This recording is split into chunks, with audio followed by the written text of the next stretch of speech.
plates up, please. I know. We'll get them up here. There he is, ladies and gentlemen.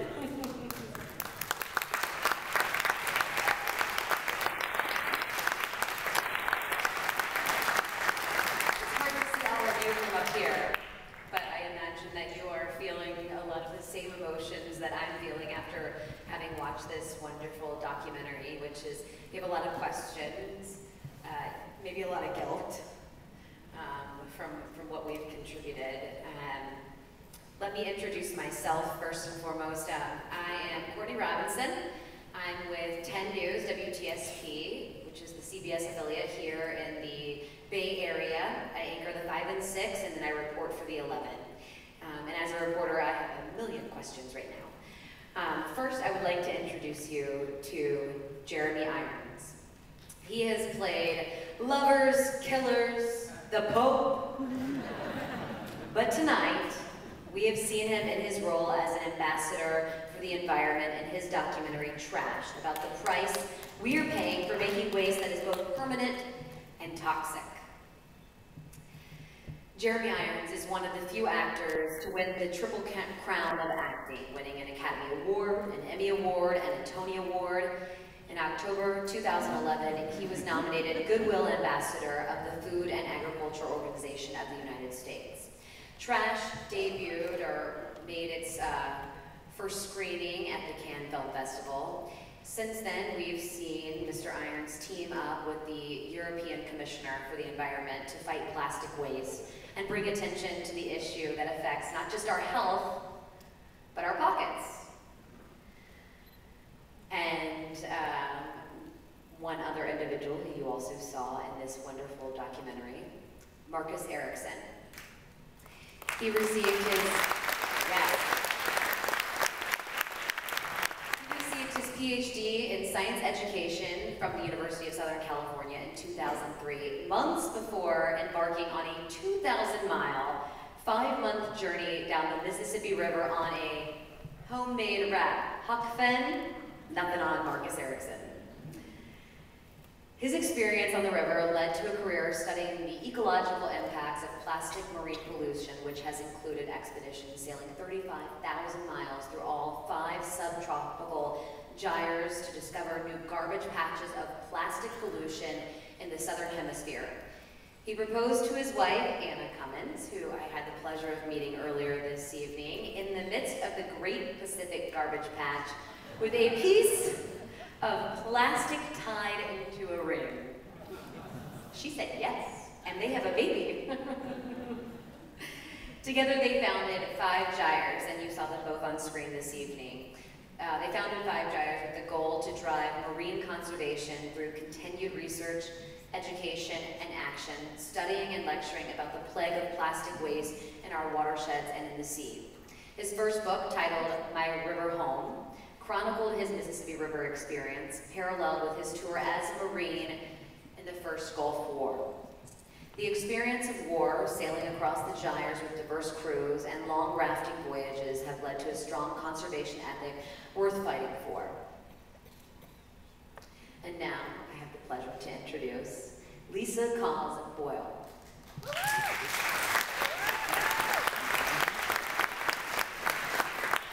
She's an environmental attorney, writer, co-founder of Plastic Pollution Coalition, and a consultant on environmental legislation and programming.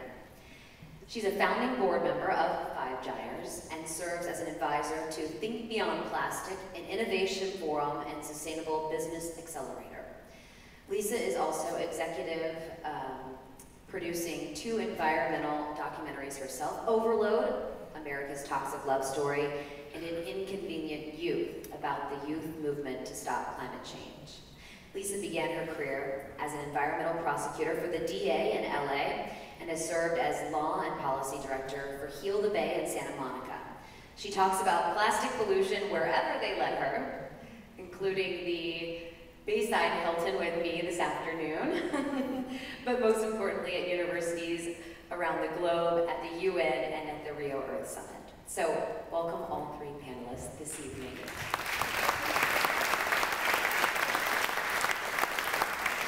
is such a pleasure to be here with all of you.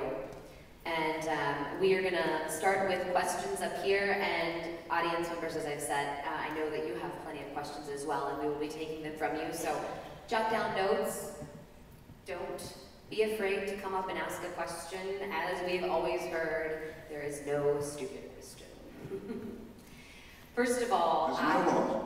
What's that? I said there's no what, as we've always There's no stupid question. No stupid question. Did I do that right? I do have to turn the lights on because we can't. Yeah, can we turn the lights on and there we are. Wow, there are a lot of people out there. Excellent. I was starting to feel comfortable. First of all, let's start with you, Mr. Irons, because the question that I have for you is this. We see so many celebrities lend their face, their voice, their credentials to different causes, yet you got down and dirty for this film, for this documentary. Why was it that the issue of plastic pollution was so important to you? Well, it wasn't before I started making it. I spent a lot of time, energy, and air miles flying around the world, publicizing movies, stories, fictional stories. And I thought, why don't I use some of that energy, some of that time, some of those air miles to actually talk about, to make a film about something that was important, and use my celebrity to publicize something that mattered rather more than the latest movie that I made. So I approached a colleague of mine, a neighbor of mine in Oxfordshire, England, and I said, let's make a documentary. And I said, let's make a documentary about gypsies, because gypsies are very interesting. It's a very interesting tribe, sort of, much misunderstood and much misliked by most people in the world. Let's make a documentary about why that is. And we tried to raise money for that idea, and we couldn't. So I said, all right, back to the drawing board. What do you think we should do? She said, well, I'm very alarmed by the number of man-made chemicals found in newborn babies. And I don't know why that is, and I suspect that it's not good. And I've done a lot of research, and I think that one of the ways these chemicals are getting into newborn babies is through the way we deal with our garbage. And I said, well, that sounds very interesting. And I became, in a way, her audience. I said, I'll be the one who knows nothing, because I don't know anything. I said, give me as much information as you can, and let's go out around the world, and let's try and find out why this should be. And on a fairly limited budget, we made that movie for £250,000, which was a real stretch. We called in a lot of favours from people to get that budget. But with a limited budget, we got to many places. We wanted to get to China, we couldn't afford to do that. But we made, I think, a film which educates and which hopefully will alarm a little bit, but do something which I think a lot of environmental films don't, which is to provide solutions so that you can leave, whether you be a child in grade 4 or whether you be an adult as an environmental film festival, you can leave thinking there is something I can do, some little thing maybe in my life that I can do, or if you're better aligned, something big maybe that I can do. And I'm very pleased with the film in that way. We don't cover everything. We don't talk enough, I don't think, to the policymakers who are apparently doing nothing to find out why they're doing nothing, whether it's because they're having their arms twisted by various commercial organizations who are making a lot of money, thank you very much, from the way we deal with our garbage at the moment. But we weren't able to meet those people. That's one of the difficulties for documentary makers. But I think apart from that, it's a pretty balanced movie, and I'm very pleased that Candida Brady's suggestion making a film about garbage has produced such a fertile and fecund piece of work.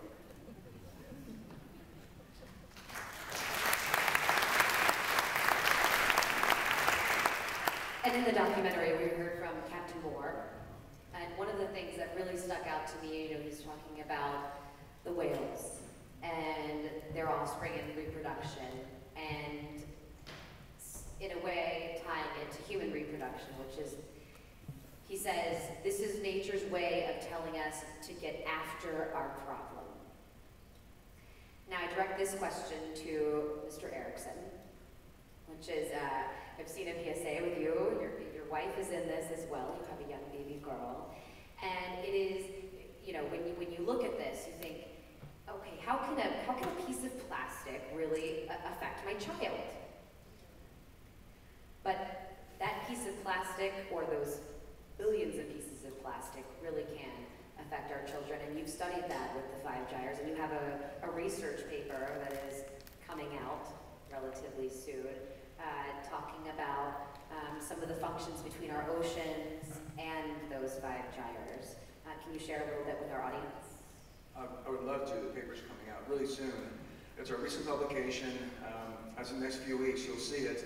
It's the first estimate of how much trash is in the world's oceans. One of the questions posed in the film, we now have the first answer. And it's a great collaboration of 9 different scientists.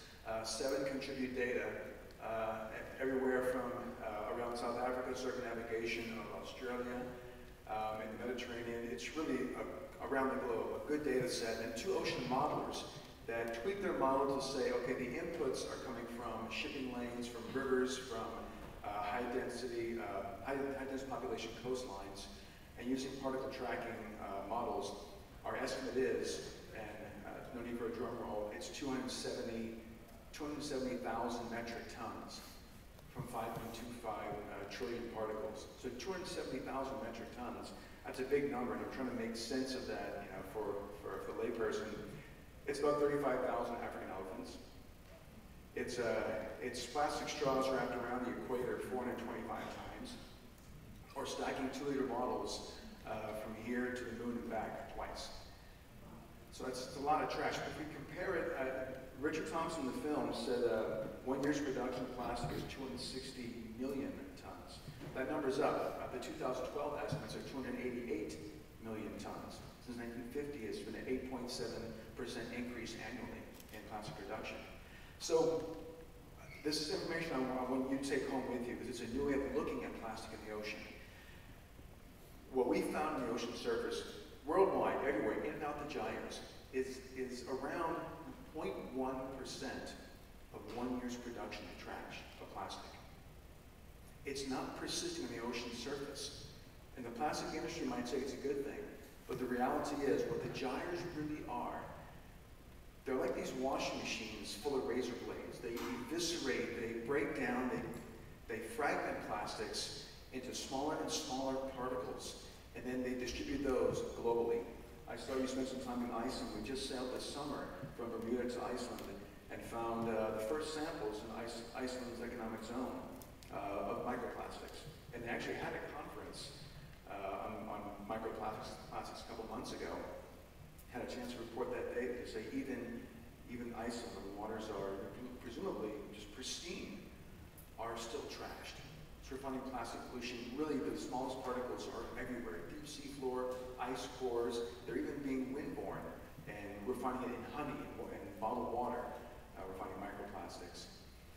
What was interesting, though, was that I was in Iceland. I sat next to a fellow from the plastics industry. It was a wide panel, maybe 10 people.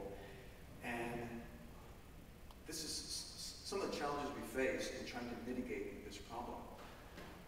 Sitting next to him, it was a very typical pattern in the way the industry responds to the new data. There's so much new data that's coming out.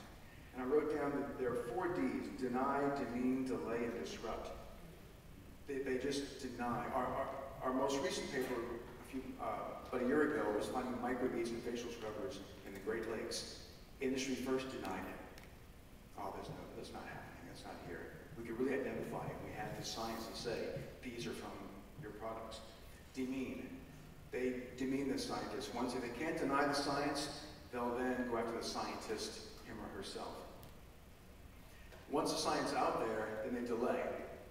Oh, we don't know enough. It's inconclusive. Don't do anything now. Don't act. We need more science. Don't legislate, not yet. Put it off for a decade or more. And then disrupt.